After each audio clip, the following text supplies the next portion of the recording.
Welcome back, everybody, here to the D2CL. It is the Christmas Charity Magic Competition, as we are here to watch the Russian affair. CISR is what they were formerly known as. Now they are known as T-Spirit, going up against Team Empire in what was just a... well, it was something. It was... How would you describe what we just went through, Scant? Well, for starters, this is game 2, but game 1 wasn't won by anyone, which is a pretty unusual situation to have in Dota. I guess the question is if that game was Dota or not, because it was. I think you can make the case that it wasn't. It was Attack of the Bugs, is what it was. So we know this one's straight AR. Yes, this is a straight AR mode. From what I believe, I'm trying to get confirmation from the admin, but the admin is not responding to me right now, which is not terrific. Basically asking, like, what is the score? Judging by the board on the top, he may have just not updated it, or he might have. This is probably just a straight remake of a game, and this is game number 1, and we just use a mode that isn't bugged to play the competition. Yeah. So it was just a straight out all random. So the only issue will be if one team wins this one, and then the other team wins the RD game, and then we have to play a 4th one, I guess? Yeah, pretty much. And goodbye to Team Spirit's line. The first blood being done in a combination, so they run it with an AA. Wait, this is an AA core, a support Ogre, and then the Enigma as well. Top lane, Afterlife. Well, that's a nice hero to have with the Clockwork. Resolution copying a lot of damage early on. The refraction charges, when TA is going to be here too, is the aggressive refraction charges I'm looking towards, which he's now run out of. But Godblack wants to keep running underneath the tower, hoping the pop damage will be enough to help kill off Resolution. But Godblack's going to take too much damage, gets stunned up himself, and Team Empire, they actually turn it and now will claim 2 early kills of their own, going the way of the Ogre as well as the Ancient Apparition. So you get a mid-solo Darkseer up against the Templar Assassin, the Bristleback versus the Clockwork on the top, and then an aggro lane with a low hard dance Enigma because he didn't get conversions early on. So they're actually, because he got Malefice for the Sun to find the first blood.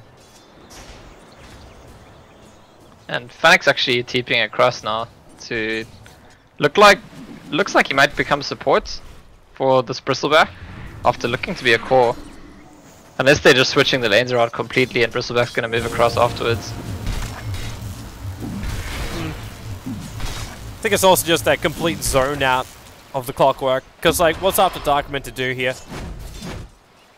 Wait, did he just burn a salve? Yeah, that's true. I think he just popped a salve and got it cancelled by the last attack that was flying through the air. Because I heard the salve sound, but didn't see the animation. So I think he actually just burnt his money. Yeah, I also didn't see it. Not too sure. But you gotta, I think you gotta say that Team Spirit have an advantage in the draft. Well, in the randoms, because they got the TA, which is a hard hitter, and it's basically out of all 10 heroes, the only hero that scales into hard hits. Bristleback, sure, like not a bad carry, but not in the sense of like late game it's gonna hit you really hard. Well, not unless you get a lot of farm and space early on. But Empire do have one big thing over Team Spirit.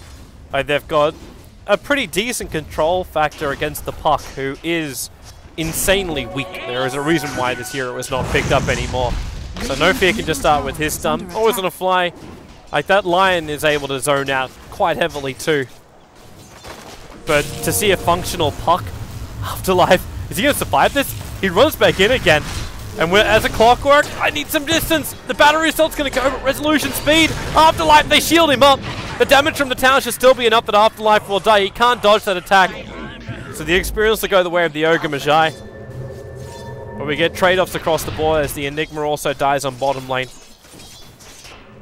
Yeah, and speaking of Enigma, that's 2 games in a row we see an Enigma, so that's pretty cool. And Enigma in combination with Darkseer and Ancient Apparition, there's some wombo combo potential for Empire in this game, and Bristleback's actually a pretty perfect frontliner to set that up. Just put them in the front, charge into their faces. If they try and deal with them, they're going to group up for the Vacuum, Black Hole, Ice Blast, so that's definitely something going for Empire as the game progresses. Iceberg, Resolution, man, he's getting aggressive here. No Fear wants to help out. He might just have to ignite from this range and just slow one of them down. But with Godblack sitting behind to shield up, Like, he doesn't really help us much, but with the double Iron Shell damage, now Iceberg, well, he can have the Refraction Charge as well as the shields available. Resolution's a little bit too deep, no fear, body blocking, and that Iron Shell damage is still, actually it's level 3, so it's going to be enough to find the trade-off at least. So they're just actually helping Templar Assassin find more experience, but Resolution with the creep skipping too. Up to level 5.5 over the level 4 and a bit Templar Assassin. The Templar Assassin, I mean, I said sure it's an advantage they have a hard right-clicking hero, but it's really all they have going for their lineup when we get to mid and late game. Like, sure, there's utility coming out of Pack, Clock, Lion, some healing from Abaddon, but in terms of actually doing the damage, if TA doesn't get her items, they're gonna be in a lot of trouble. So important that she doesn't die there and instead actually gets a kill. How can this movement speed be so crap for a puck? I guess 345 versus 345, but Ogre Magi is just as nimble as a puck with boots on. This should not be the case. So you think that's the buff that Puck needs to get? It'll be a nice buff for her to have. Like, yeah, she's got maneuverability because of like orb and phase shift and all that kind of jazz, but still. I just saw her getting zoned out by an ogre, just running at her with one stun.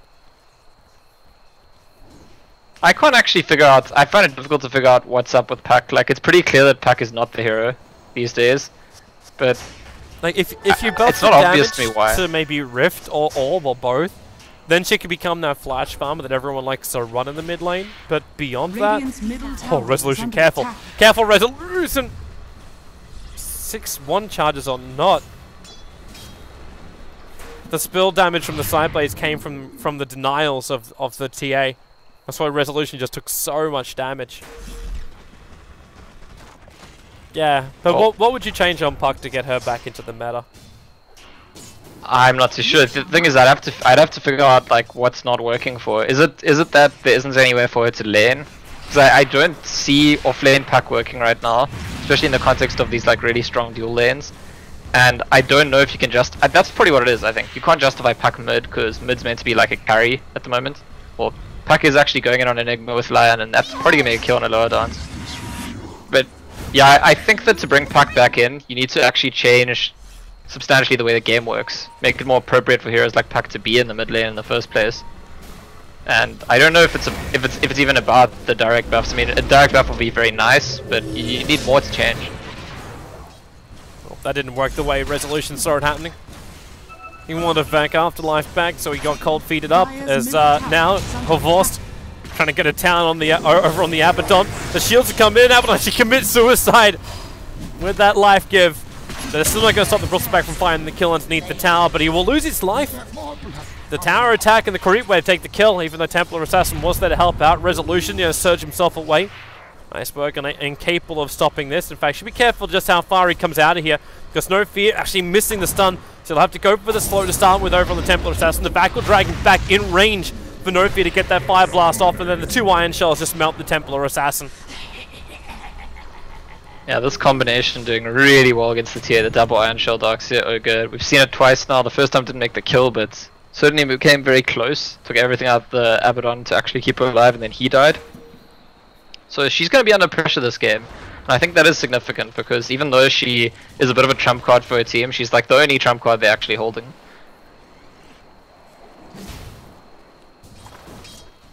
Funnick's trying to leech experience in this bottom lane. He's too intimidated to even walk up against the Lion, who now has his Tranquil Boots done. Really love that about Lion. He's just so, like, he can rely on himself for everything. Like, you just drain your mana out if you need that. You just stop attacking for a little bit. Your Tranquil Boots to heal you straight back up again. Easy combo. Yeah, that's true. Very kind of self-sufficient once you have the Tranquils. Doesn't need much. You want the blink for positioning later on, but you don't need it too fast. And with that level 6 on Always Wanna Fly, is going to actually probably rotate away from the lane, considering making a stack, going for the rune, or just going for a kill. Resolution, stop going for this level 1 back. It's never worked. You need more levels up in back before it's going to function. It's going to take all here's the Always Wanna Fly, there's a finger. Okay, Resolution really felt a lot more confident about this, because he was going to go up and pick up a rune. That's why he was being so aggressive, but that's not the dream. It is the first time that the Lion has left the bot lane this game, so I guess not used to that kind of, you know, the rotation's been from the Abaddon always, who's just doing the defensive moves. Now they know Lion is kind of active on the map. Well, I mean, it's going to be a couple of minutes before he's got Finger of Death again, but even just with the Earth Spike and the Hex, I want to say, could combine with TA to make a kill occasionally, so they might want to be careful about the dives. Rez is back now at the mid. He's got nothing to work with though, his creep wave is practically dead. Havorst is completely out farming. Well, I say out farming, he's out CSing everyone, but I actually expected him to be a little bit bigger than what he is. And this is probably what's going to make it happen. The Ancient stack, which is being worked on. There's also a Radiant Ancient stack, it's only one stack at this point. Wow, that's actually quite impressive. Like, when do you ever see a game where there's essentially one big farmer on each team and they're both good at farming Ancients? Call Black, that wall, he's actually made about body block him in until the Dream Call, the double stun! Oh, that's the dream right there for TS. They bring all 5 heroes to the mid lane to make that work. All Empire want to do is get a quick and easy pick-off over on the Abaddon. Dire's structures are fortified. In the end, they end up losing him. Under attack. They lose both the Darkseer as well as the Ogre, 2 very high-level heroes over on Empire. And what do you get in return? Space for AA and space for Bristleback. Suppose it's not that bad. And a little bit of space for your Enigma too. I mean, it is bad, but I would say those are the 2 most expandable heroes right now. Definitely Ogre is, and Darkseer... Oh, middle lane. This is actually so good with a low hard dance from Iceberg. You can shield all you want, Gold. Like, it's not going to stop that. A low hard dance made sure he burned through the refraction charges by going in with the conversions, and the Mouth was Stun, Black Hole, and the Ice Blast flying in. That's that space for the Ancient Apparition they bought. That just instantly goes to work. And then they even get the follow-up kill on the line underneath the tower. Yeah, Iron Shell doing so much work this game for the side of Empire. It's pretty, I mean, if there was a way to check right now, I would bet Iron Shell has dealt like more than half of all the damage dealt by Empire heroes. There should be a way to check that kind of stuff later on, but you can't check it now. Yeah, there's a way to check it later on after the game, but it would be nice if I could check it right now. Oh, the voice actually getting hook shotted, and I think he goes down yet. Yeah, he does. But the trade-off is the tier 1 tower in the mid. Aloha Dance got so much money on him. I'm interested to see if he wants to go directly into Aggression, aka Blink Dagger.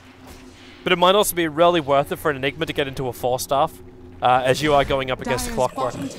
But they're going to TP down to bottom lane. Funnick, Ramses dodges the Ice Blast, still get affected by the chill, and with him out the stun, the Cold Feet, it's enough damage in time.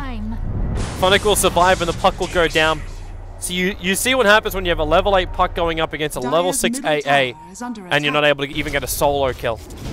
He was a little deep for it. But well, in the defensive puck, like that, yeah, it was in front of the tier 2 tower, tanking a lot of turrets. And I think if he hit the orb, I'm pretty sure that orb missed at the end. And if he hit the orb, he would have got at least 1 kill for 1 kill. But I do take your points. That puck is certainly very fragile.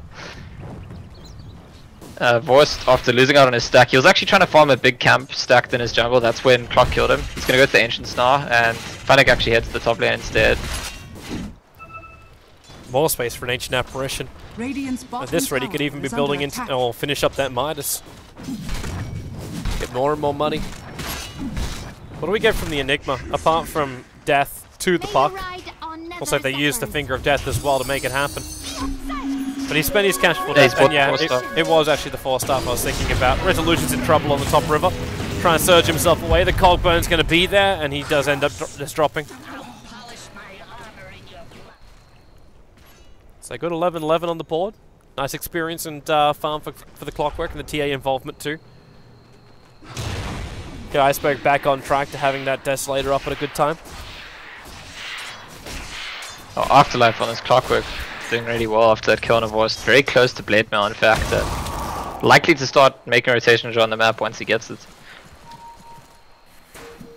Dire's middle tower is under attack. Without that life, he can't approach the top lane for the moment. Aloha Dance is still getting a lot of space on this bot lane. The puck gets hit by one Ice Blast, has to burn through all of his bolt charges and still can't get back up to full. Resolution never really gets slowed down for his farm, and he's getting closer and closer towards completing up a Greaves if he wants it. Yeah, Darkseer really is a resolution special, at least when he's been offlane in the past. That's actually made Ice Blast latching onto Puck and Malefice to boot, so I think it... No, just barely makes it out, Ramses. Yeah, extra 100 life. They need to hold him there a little bit longer. I don't know if Enigma got in range for the black hole or not. But it means without the puck has to walk all the way back to base, and Afterlife can sit here. But a Force is about to creep skip it. So Empire, they make the most out of their pushing power and their creep skipping ability. They just force down the buildings. Radiant structures are fortified. Afterlife's actually stuck now. I think he should make a run for it, because I don't see them coming in to defend this. Or maybe he wants to lurk behind and hope to get a pick off on one of the weak heroes as they retreat. Maybe you hoping need to have on something like stays on Finger his of Death for that, but always on a fly, still got on cooldown for half a minute. It's a little too long.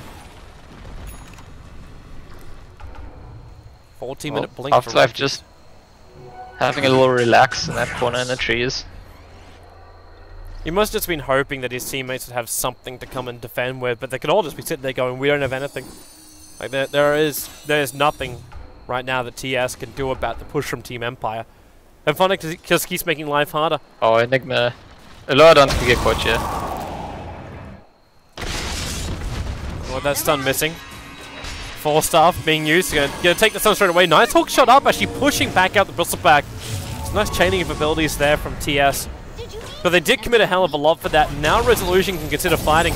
The Ignite will slow him down a little bit. Havorce moving forward, looking for that hit over on the line. Novia's got no mana left, but he's got 17 one charges and the extra Arcane boost to hit, so they do have that extra stun available in 1 second time. So Goldblack, the ulti will trigger. They're sort of way out the time here. Afterlife does some of that blade mount. Brooksback can be careful not to attack into him anymore, but with that nasal goo, they just slow him down.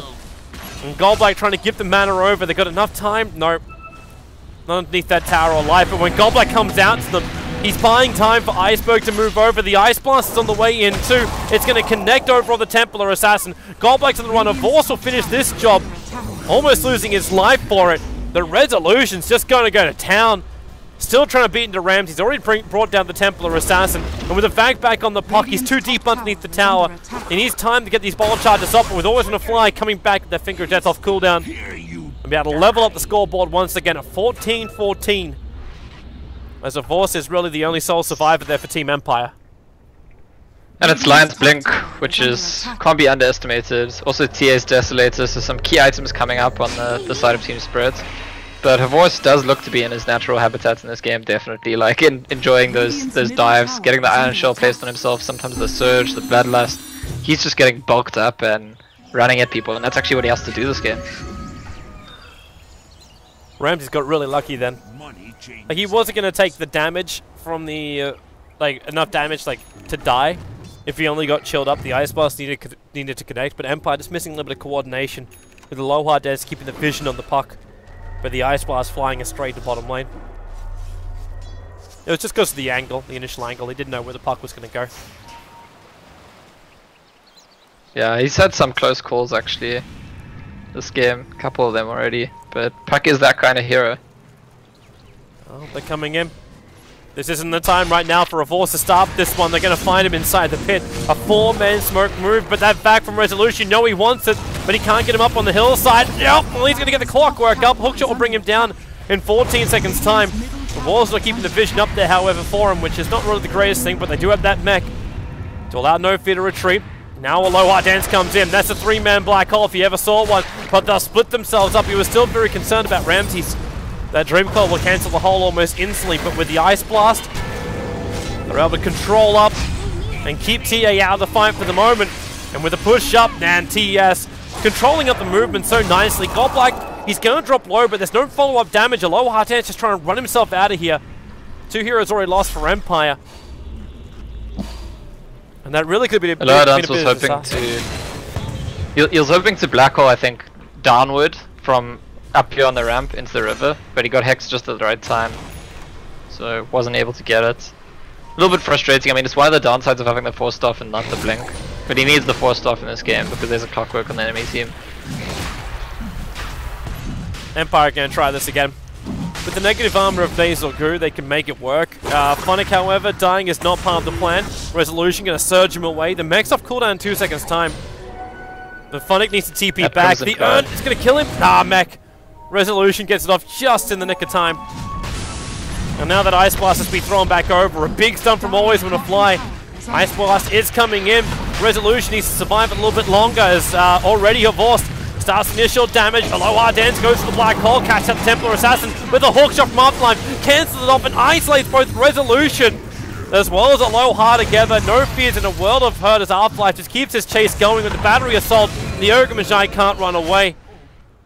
And Phonic, well, he's got the distance on the rest of his team because he TP'd out early. But they didn't have the mech because they had to blow it to keep the AA alive, and now Roshan will belong to TS. And it looks like Team Spirit just do a much better job of controlling Havorst than Empire do of controlling Iceberg in that fight, in my opinion. The two big damage dealers. Clockwork obviously stopping the Black Hole, but also the Lion and the Puck with the zoning of the Bristleback and eventually just taking it down. Obviously we can't understate Goblak's role here as well. It's kind of funny that he gets this hero in an AR match because he's kind of like the original Abaddon picker, professional Dota. So definitely going to get the most out of this hero and keeping his allies alive, and does make it a bit more difficult for Empire, who don't really have the ability to burst anyone down. Like they don't have bursty heroes. And they don't really have great follow-up stuns either. Like anything they want to put out is going to be from their Wombo combo only. But if they, you go for your Fire Blast, you go for your Malediction, it's like all of these things together just they can easily be dispelled by Abaddon. So you end up having a team which practically has no stuns. They've only got a big combo, and they're being asked to fight up against a team who's got a lot of disables. Like even this Puck's doing some good damage now with a level 2 Dagon purchase. But having Always Wanna Fly with a Blink Dagger, he got a 3-man stun in that Roche Pit. He's finding the Hex timings at the perfect moment. You got Clockwork with not only range initiation, but range stuns and control. It's... yeah, I think you were right saying before, like, TS, they got the better end of this AR draft. Yeah, I mean, all that's really going for Empire is the Wombo combo. But if you look at, like, there's a Puck, a Clock, and a Lion. If any one of them doesn't get caught in Black Hole, they can very easily just stop it. And then that's that. Because you need a decent Black Hole with a Vacuum Wall, AALT. Sure, then you win the fights, but I just think it's super difficult to actually succeed in doing that. And probably why Dance is heading towards that BKB, so that there's less options to deal with them. A little trouble right now. Havorst tries to TP out, but he's right underneath the line. He knew he'd get stunned up like that. Keeps his back turned, but it won't really matter. He'll die just in front of the Radiant Tier 2 tower on the top. And with Havorst down, this top tower is days numbered. You got a Vladimir's Offering finished over on the Abaddon. Now you get a 4-staff that was also fully done. I don't know who that was actually. It was on Always Wanna Fly, and now another one done for the Clockwork. They could just kite Empire, deal all the damage they want, just take building after building. And there's no real way that Empire can stop it. Yeah, it's a great way to play against the Bristleback, actually. He's like the only carry on his team, and just kites him. I did see Phonic picked up the point booster, so getting towards Aghanim Scepter. Amazingly, Phonic actually has 0 death this game, so I don't know, he's just been positioning really well, standing in good positions, because he's definitely not, like, he doesn't have resources to keep himself alive. If anyone decides to go for him, he's going to die. Well, they find an opening finally, Empire. Chasing after Afterlife, well, until that happens, Cogs up and 4-stars himself away, dodges the Ice Blast as well because of it, and reveals all the position of Empire. Always Wanna Fly even blinks before Aloha Dance. Guess that Malif stun off. And the top tower belongs to Iceberg because the Empire they can't leave. That is an interesting... Dagon 3 now on Puck. Hey, if you're gonna go Dagon, you gotta go the whole way, man. Bottom lane, the jump down. There she blows. Aloha Dance dies so quickly. That Enigma just doesn't stand a chance. Hook shot up as well. They catch out Phonic with Afterlife, trying to move forward so you can catch No Fear as well. They've already got the Hex full up into the AA as the Dagon goes to work again. But No Fear's on the run, but he'll have to keep running Abaddon. He's too slow. He can't get close enough. Like with one attack, maybe you could get that curse off and slow down this Ogre. In fact, that's exactly what he does. Moves almost 50 movement speed. Also breaking the Dream Coil. The orb will fly up as the Lion who gets the kill, and now it's just Empire getting caught out of the base time and time again. One big back wall is going to stop this push from TS until someone decides to try and turn around into it. The TS have everything they need to fight up against the Russell pack. And they should probably also get rid of that sentry ward on the hill. Another one of the disadvantages of pack is it's not as versatile as a hero like Quap. You can't actually really build pack into a right clicker. Like teams have done it kind of in the past, but it's not a natural right clicker. And that's why the Dagon build is actually the best way to build pack into a damage dealer. And with them recognizing, well, TA is actually our only real damage dealer, I think it makes sense that pack just kind of goes all in on the Dagon levels.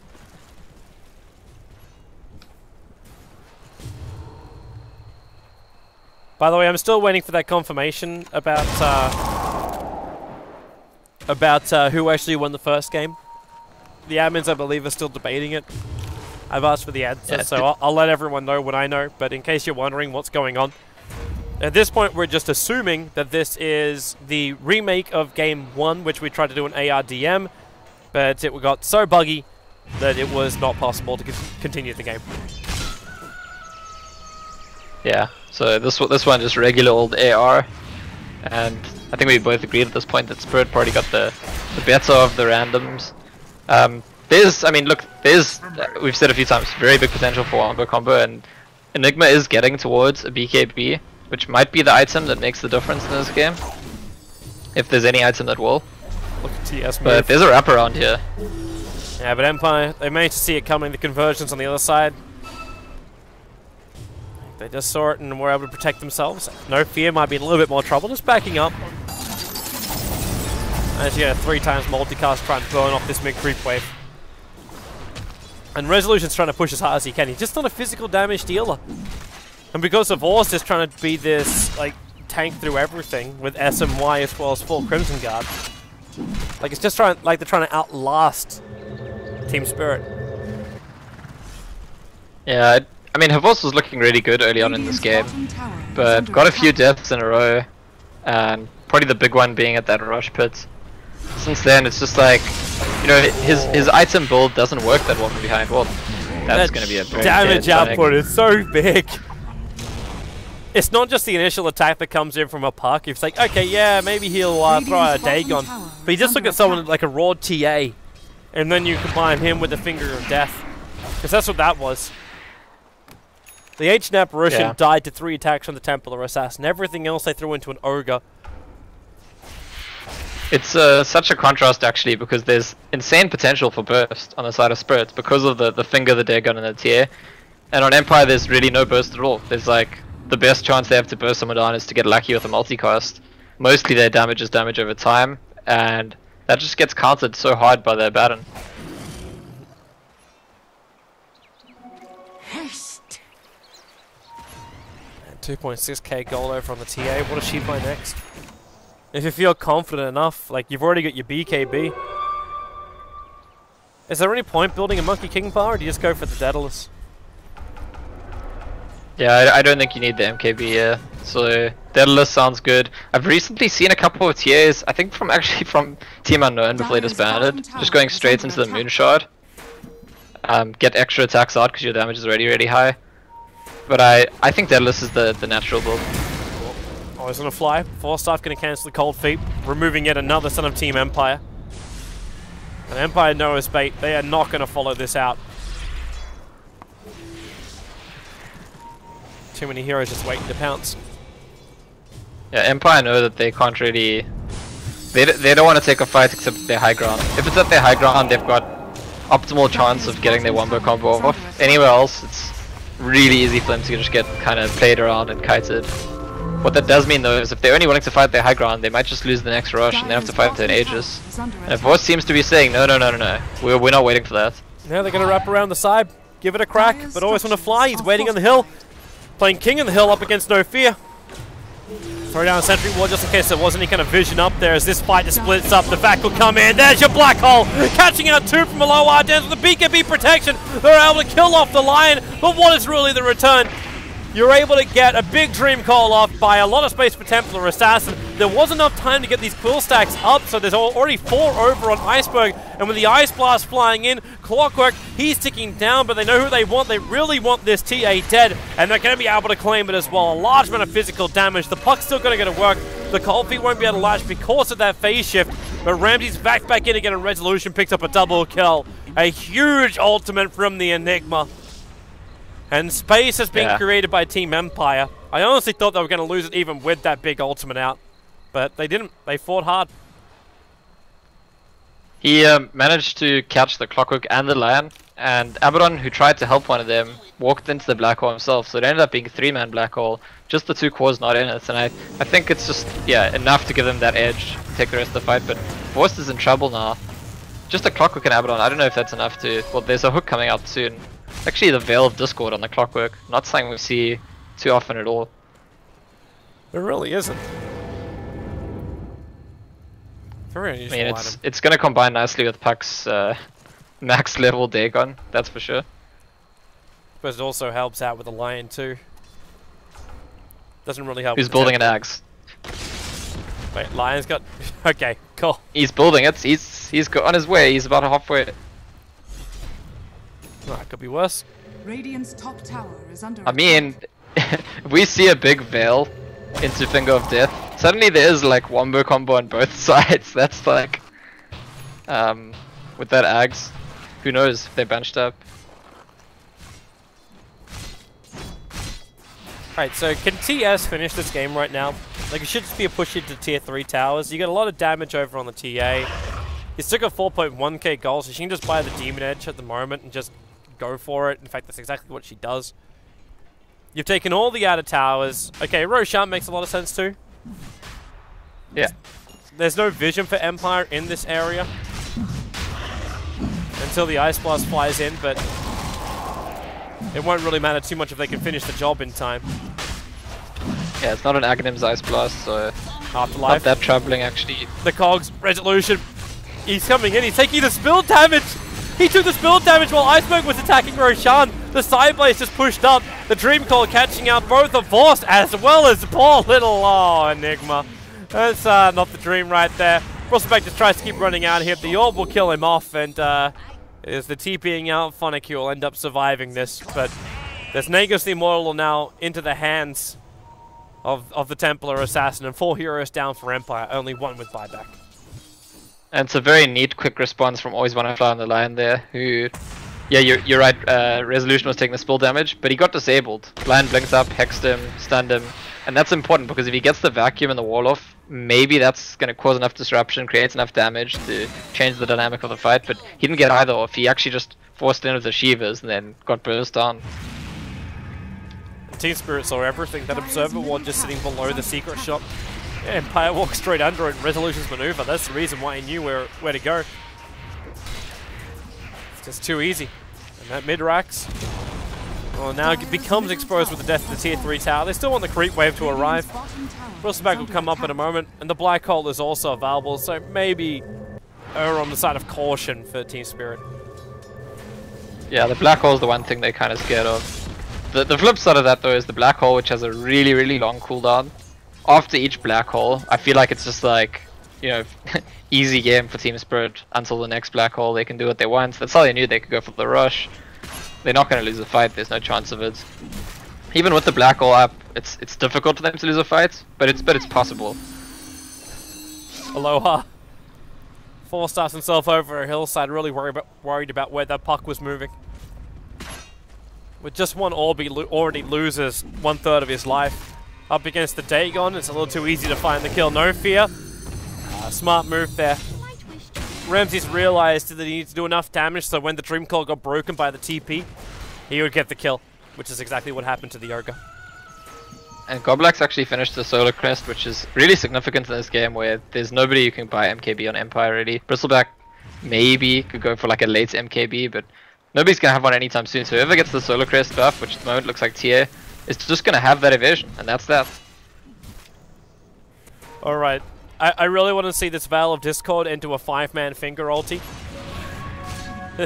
Yeah, me too. The dream is actually quite possible with Empire going to group up. There's your jump in. Okay, so the finger instantly just used to kill off the Enigma. So there's no black hole. The Cogs will ice at the Bristleback, but a nice 5-man back wall from Resolution. The BKB stopped the Iceberg from really being affected by it, but they're already going to lose the line.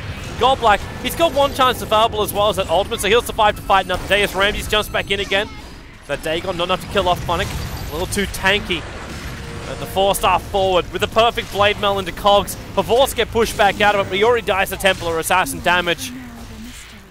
As TS just pushed the issue even harder into the mid. A blink forward from Iceberg, hits perfectly into Resolution. And Ramses follows it up very, very quickly. The Blink Orb Dagon. Or Blink Rift Dagon, I should say. Clock actually did use the Veil there. They used the Veil finger combo, but it was only on one hero, unfortunately. And there's the second Veil and the next taken. Oh, Aloha! Dream is not real Oh, he didn't even use his Dagon. It wasn't even Dagon, that was just the damage from the Templar Assassin she critted. Wow. Yeah. Well, Aghanims is finished on Fennec. Mid party too little too late at this stage. It So really maybe is. the next Ice Blast will take them by surprise. Like, no, never mind. Well, look, shut up all you want. They're just gonna start fountain camping, but GG. Game is good, and I've actually been told, because Team Spirit have won this, it is actually 1-1.